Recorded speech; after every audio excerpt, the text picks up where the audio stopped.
This one's on more things about ancient Egypt and actually about the earliest of dynasties. If you've ever looked into it, you'll realize that the very first pyramids they ever came up with were actually mastabas, which are the same type of tombs found for nobility in ancient Sumer and connections on it, many of which it looks like this one, and people have said it actually got taken off, are these extra bars that stick out, like on this line right here, like on this line right here, like on this line right here, where it's corbelled or it goes in and out, in and out. And that's exactly like the ancient Sumerians did. In fact, the earliest dynastic and pre-dynastic forms that they show where it's encircled around somebody, later which turns into a type of cartouche, are showing you this type of architecture in a wall going around these people. This is a site known as Bait Khallaf now. I'm not sure that anybody knows the actual ancient Egyptian name of the place that was here, but it's a type of necropolis that's been shown, and again, I guess you can easily see this as a mastaba that's here. And it has an underground tomb with what they refer to as a barrel or tunnel tomb. And in this tunnel tomb, there actually are shafts that are above it, which I guess the other picture will show you a little better. There are shafts that are above it that have been dug down into, and then blockages put in each one in a series that's here. But looking at it, this crazily to me looks like an ancient Dungeons and Dragons type of map, where you do some type of Indiana Jones thing going through, and there are traps in certain places and so on. And then you finally get back to the tomb and see if there are any riches that are there. And of course, you hope that it hadn't been already plundered long ago. But these barrel tombs that are here also mock somewhat the ancient Sumerian tombs, although they do get more elaborate. And these sites are known as K1 and K2. So it's some of the earliest possible found here. I believe it was found in the early 1900s though. So there were others before, but it's before the nomenclature was given to it. Now, K1 is associated with the Pharaoh Djoser, and K2 is associated with another 3rd dynasty pharaoh known as Sanat. And for a period of time here, they actually thought that they were the tombs of these people. Whenever we know Djoser, and I'm fixing to show it to you, actually has his own tomb.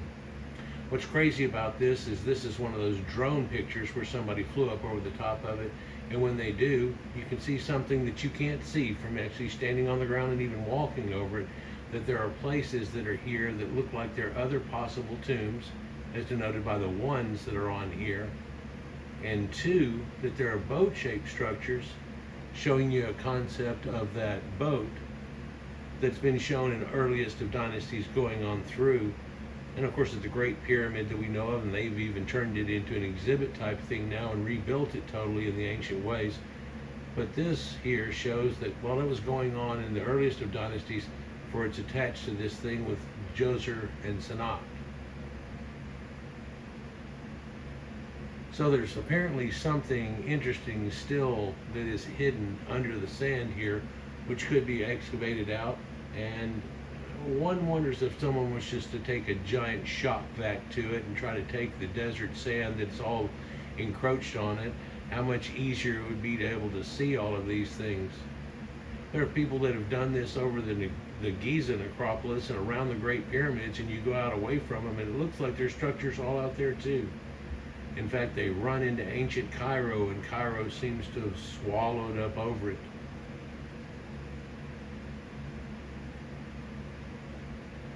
Pretty incredible, but these earliest statues here show that there's a marking of some of the earliest hieroglyphs known of Djoser that's there.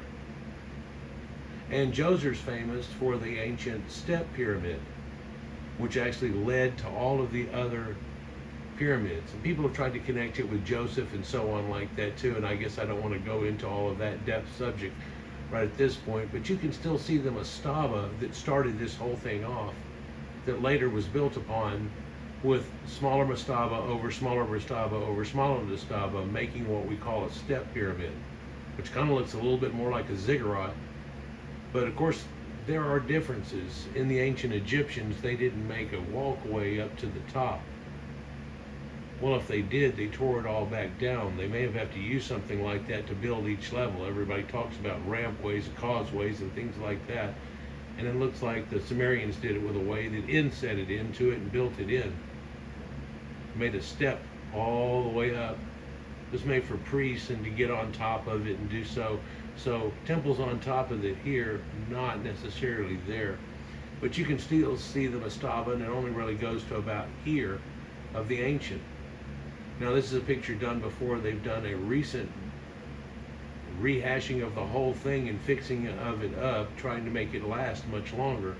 But of course, if you've looked into Djoser's pyramid here in the last, I don't know, 15 years, there's pretty much during that time been a scaffolding all hooked up onto it, trying to fix it up to be much better and try to make it more of some other tourist points that can be found, and especially when people get into it deep, they want to see more than just the Great Pyramids. So this mastaba is hooked up here, and it had the names of these two different pharaohs. Here's another one of Sanat, showing this mastaba here is hooked up, and I guess this is a better way to look at it, but the burial chamber is right below my pointer here, and actually just out of screenshot, sadly. But here you can see there's these original staircase way that left down, but then a dug tunnel all the way through the earth down to it, that they would have been able to take a large portion of sand and put it in here, and then fill up this with sand and put the plug in there. Then someone gets in here and digs the sand out. And if I remember correctly, this may be the exact one. It looks somewhat similar to the one I had before, where they had to figure out, well, there's 3 plugs here, and then there's 2 that are here.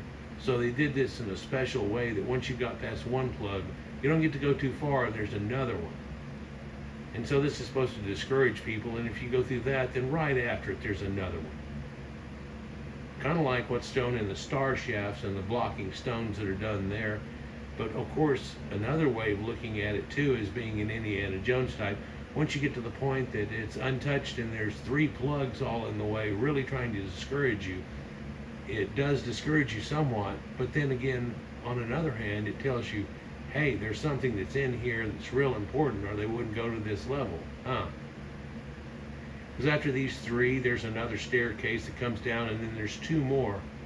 And then after that shows that grave chamber, which we were kind of looking at from above, and I called it like a D&D map type of thing, because a lot of Dungeons & Dragons maps are made out for like mocking rune maps and so on like that. And there's usually one for each level that you go to and things like that. But it uses that, and quite often uses graph paper. And some fancy things, and the way I used to do it sometimes is I would draw it all up in that paper, and then I would take it lighter and I would burn all the edges of it somewhat, and then I would take the whole thing and set it in a little flat Tupperware type thing with some tea inside of it, and maybe extra tea bags, so it would age its look and make it look a little more apropos, I guess what you'd say. And some people take it after that and try to wrap it up and then put a little string around it or whatever, and hey, you found this scroll, and hand it to them. And you know, when they get to that certain point and so on, or this is a map and we don't know where it is, or they know where it is, but the last 2 guys went and never came back. Whenever you start going through it, you end up finding their dead bodies and da-da-da, and then there's the X that's there that causes you the problem, like an ancient lich or wizard or who knows what goes on. Or perhaps in Egypt it could be a mummy, which a lot of times is supposed to be a reanimated person that ends up protecting the king, but whenever you look into the reality of it, that was the king. Like was shown in the ancient movie remake of The Mummy that you may have also seen. So a pretty cool showing here, and you can see the mastaba that's up on here, and it's pretty huge. You know, it's not small at all. It's something that's real exciting to look at and to dream about. And of course the other one here looks like it's pretty much swathed over, but they realize they're real similar to each other. And so the step pyramid idea goes on with it, with this mastaba, and then on top of it, this one appears to have been buried somewhat, because all those rocks don't fly in the dust in the wind like the sand does it? Some people have said this is like Göbekli Tepe or something, where somebody has purposely buried this thing up more, almost in a way to like make it be left alone. Now, looking at those hieroglyphics that were shown there, and then who they would be associated to, and then not finding that it seemingly, or could still be, there's a good question about this site, people, as to whether it's not their burial point. Well, everybody wants to say they're always buried in the pyramids, but I don't know if you know it or not, but no pharaohs have ever been found in pyramids. And even like the Great Pyramid, where wherever they got in, they were apparently the first people to do so, or it had that appearance. And that tomb was empty. Much like the idea of Jesus, by the way. And it may show that he actually made it. But other people, including myself, think, yeah, it's possible that that's just a fake tomb, and it was supposed to give you that idea or whatever, and that's all. But right above that, and I just did a recent video about it, where they've double confirmed it now and figured out the size of it and everything of this, right above the Grand Gallery, there appears to be offset from it slightly another Grand Gallery. And this was part of what was used to make an engine or a machine out of the Great Pyramid to help build it itself. Maybe you ought to take a look at that video there. It wasn't too far back on my video. Just look at my channel here and go to videos and so on. You'd be surprised. There's over 5,000 videos on tap about all kinds of information and connections and so on too. But this is real interesting. But now they're looking at it and they try to say, well, no. But what it does seem like, because it had those conspicuous labels or hieroglyphics that are attached to it, that this one died during the reign of that pharaoh, and then the other one died during the reign of the pharaoh. They may not have been hooked up with it. But then inside of K2 is it, they found this skeleton.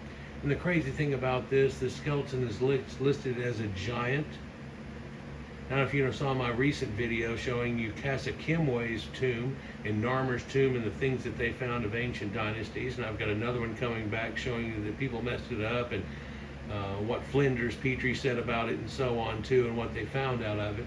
But this guy here was described by a few different people as having a Cro Mag, having a hypsocephalic skull and so on going on here, and they figured that he was about 6'1" or a little bit taller. Of course, that doesn't necessarily sound like a giant, does it? But most people were about 5.5 foot tall at best here during this time. So he would have stood, well, head and shoulders above other people. It'd been like walking up against one of the basketball players you see nowadays, or somebody that's there. In fact, I believe it was in 2017, they actually came out with a paper saying that this was the earliest known form of a person who went through that glandular disorder that's supposed to turn off your growth, and that he suffered from gigantism, which appeared to ride on farther than it did, and he continued to grow through his lifetime, but then it turned itself off. Because if it doesn't turn itself off, you go from 6'1" to 6'9" to 7 foot so-and-so, and then your organs try to give out on you because you're trying to push too big of a creature, things like that. Also, in its earliest forms right here, this was described as like a Cro Magnon giant. That might make more sense with what I've shown with a lot of my other videos, but you can look at the face on skull on the bottom left-hand side and the one above it and see that it doesn't have any prognathism or anything like that, but also it has this hypocephalic skull, a triangular nasal aperture and so on that goes along with it. And just looking at the one on the bottom left looks a little Cro Mag. And what we showed recently, talking about how there was this Nordic type and these hypsocephalic people, and then brachiocephalics and so on, and that there was actually a Mediterranean composite that was going on here, but there was also a Nordic thing that was there. They refer to them as flaxen-haired, and we can find those people from pre-dynastic all the way through. In fact, the Nakata 2 series shows Ginger, the blonde-haired Ghibelline mummy that's there, and it looks like this was the forming of ancient Egypt.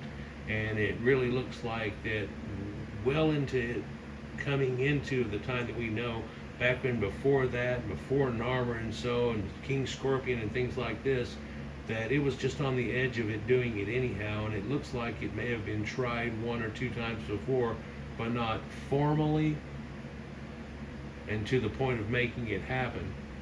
But it was inevitable at that point even.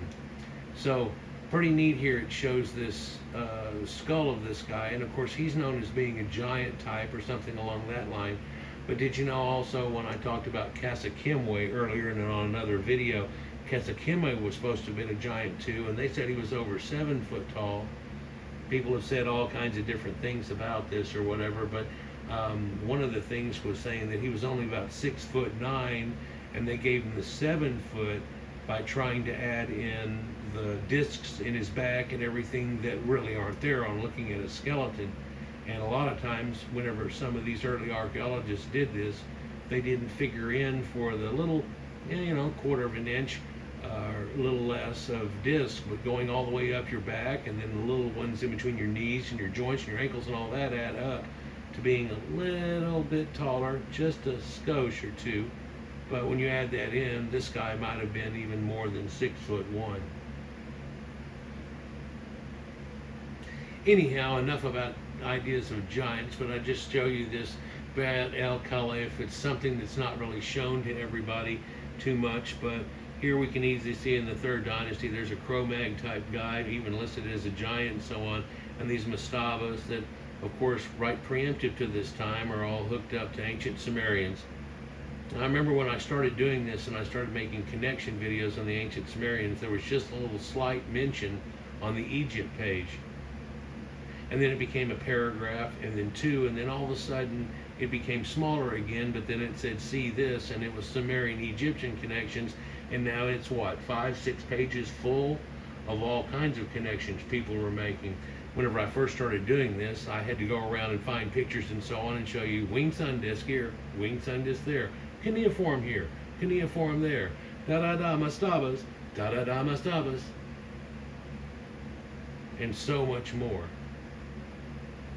Now that's actually well known. So anyhow, I think we'll just go on here. That's about enough on this one, but let me know what you think down below. Peace.